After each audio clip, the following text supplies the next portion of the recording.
dia a todos. Nós estamos reunidos em nome do Pai, do Filho, do Espírito Santo. A graça de nosso Senhor Jesus Cristo, o amor do Pai e a comunhão do Espírito Santo estejam convosco. Colocando a nossa mente e o nosso coração diante de Deus, vamos pedir a Ele perdão dos nossos pecados. Confessemos os nossos pecados, oremos. Ó Deus eterno e todo-poderoso, que nos concedeis no vosso imenso amor de Pai, mais do que merecemos e pedimos, derramai sobre nós a vossa misericórdia, perdoando o que nos pesa na consciência e dando-nos mais do que ousamos pedir. Por nosso Senhor Jesus Cristo, vosso Filho, na unidade do Espírito Santo.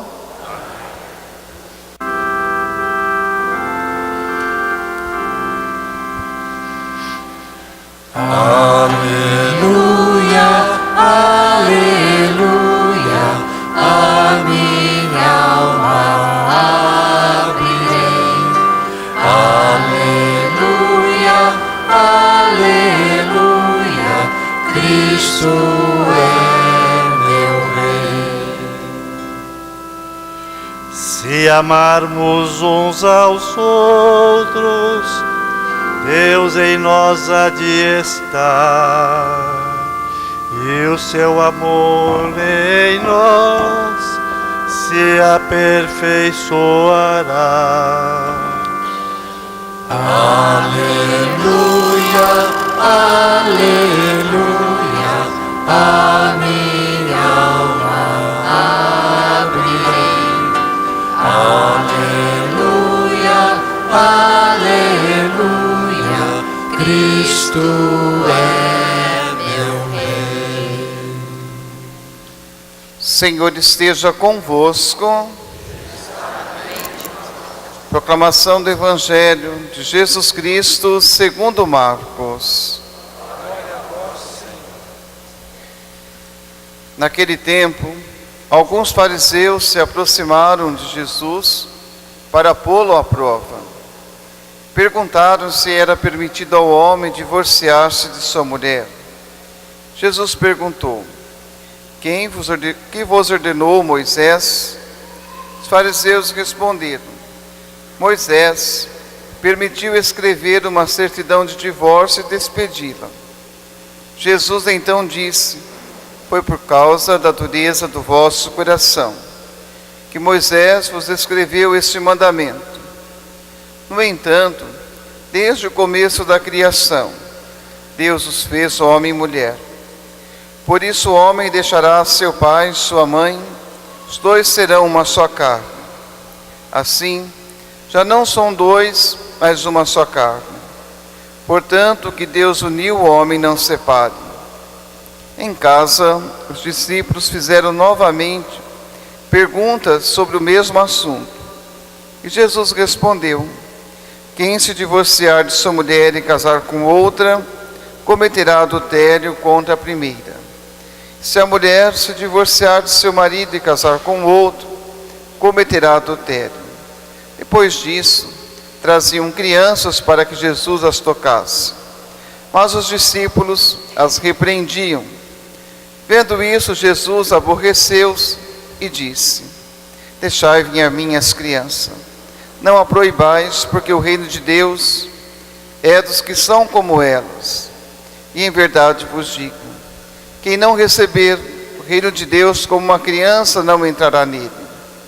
Ele abraçava as crianças e as abençoava, impondo-lhes as mãos. Palavra da salvação.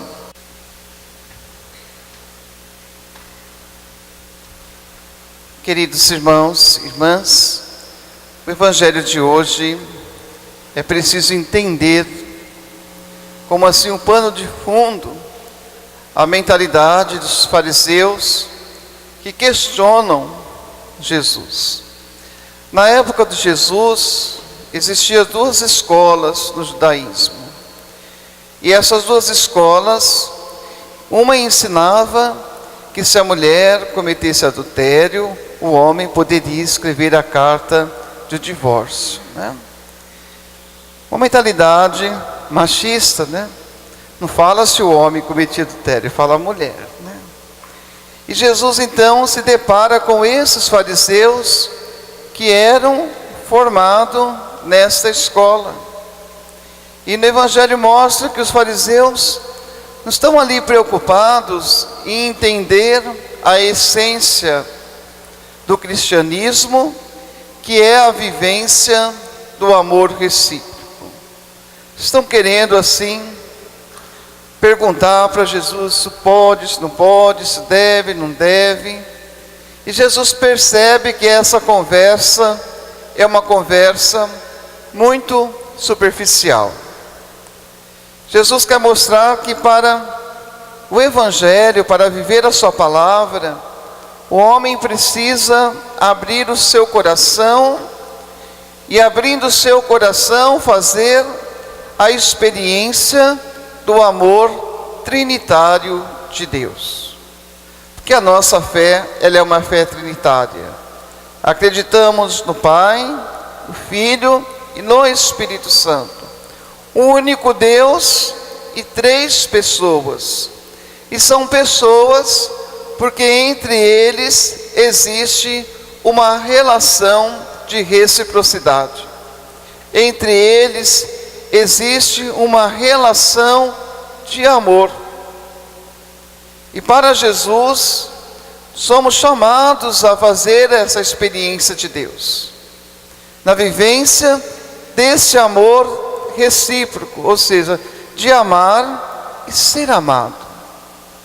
Agora, se na vida a dois essa experiência não se concretiza, então significa para a igreja que também não houve um sacramento. Sacramento, para existir, não é um cumprimento de uma lei. O sacramento, para existir, sobretudo do matrimônio, é a vivência desse amor recíproco no concreto da vida, aonde um não é maior do que o outro. O homem não manda na mulher, nem a mulher manda no homem. Os dois são chamados a viver esse sacramento, que é um sinal visível da ação de Deus. E que sinal visível é esse? Essa vivência, essa experiência de reciprocidade. É o amor recíproco que o casal tem que viver. Não se pode viver uma fantasia. O sacramento, ele só existe quando de fato esse amor recíproco se vive no concreto da vida do casal. Ora, é o homem que ama a esposa deixa ser amada.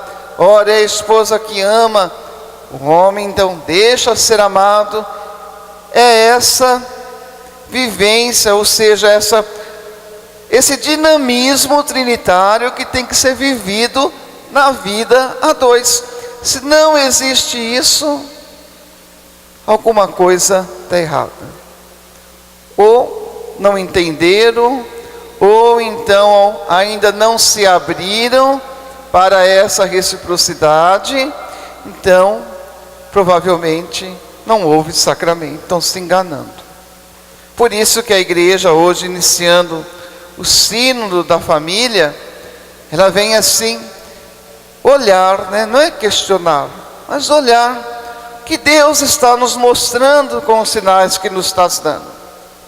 É preciso ter um olhar aguçado, é preciso orientar melhor, é preciso rever, é preciso reconhecer também se há ou não sacramento.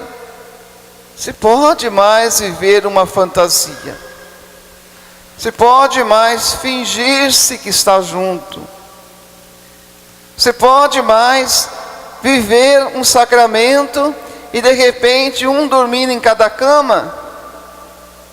Olha, são N's e N's casos, né, que a igreja vai ter que enfrentar. Ela vai ter que escutar, ela vai ter que ouvir, ela vai ter que botar a mão na ferida, ela vai ter que orientar, e o Espírito Santo vai ter que nos ajudar, porque nós estamos a serviço dele. E queremos que o amor de Deus chegue de fato em cada coração humano.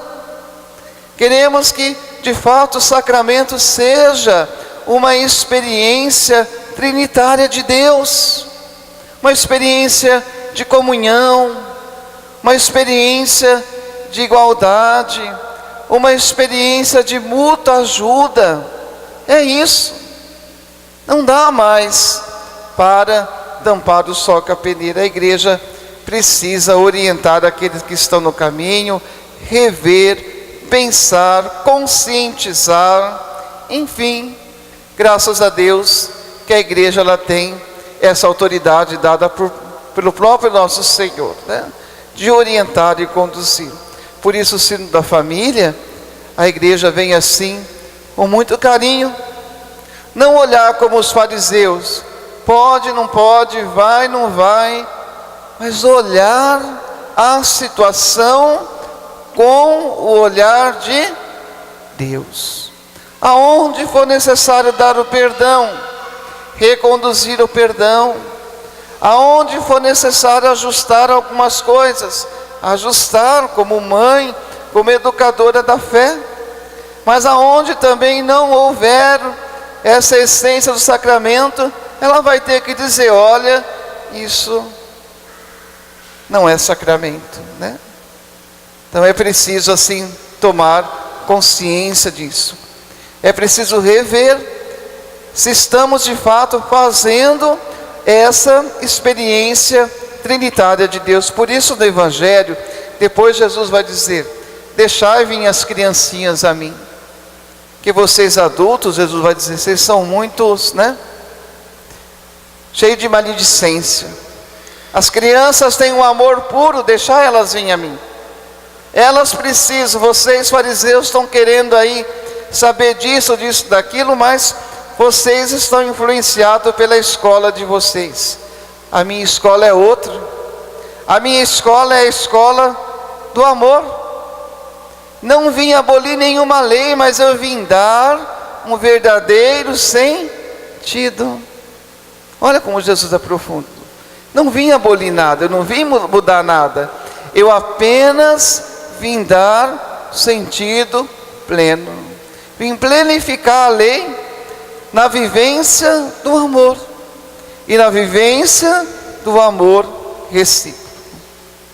Olha como nós, como igreja, temos uma grande missão diante dos nossos olhos: levar os nossos jovens, levar as nossas crianças, levar cada um de nós a mudar a mentalidade. Não porque queremos, né, abandonar o ensinamento da igreja, não, porque diz nosso Senhor, o que nos salva é a experiência do amor trinitário de Deus. O que nos salva é a experiência do amor recíproco. É isso que nos salva. O resto é fantasia na cabeça do ser humano. Viver essa essência do amor recíproco, viver essa experiência trinitária de Deus, é condição para a nossa salvação. Porque nosso Deus é um Deus trino, Pai, Filho e Espírito Santo. E a eternidade se vive esse amor recíproco em plenitude. Então a igreja precisa também caminhar para isso. Não que ela não caminha, ela não pode cochilar, ela não pode dormir. Ela tem que entender bem a sua missão e a família também, né?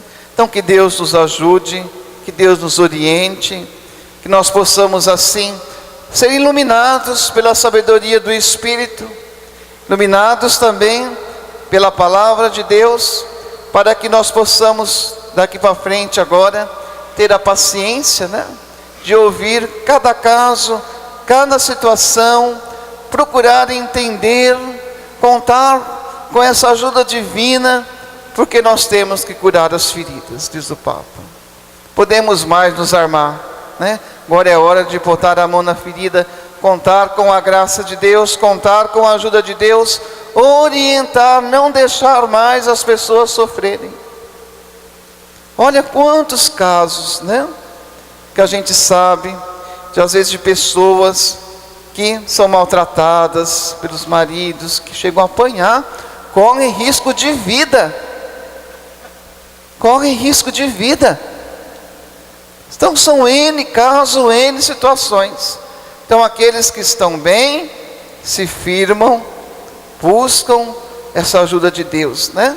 Mas não precisa ser igual aos fariseus, querer também condenar os outros. É preciso entender a história de cada um.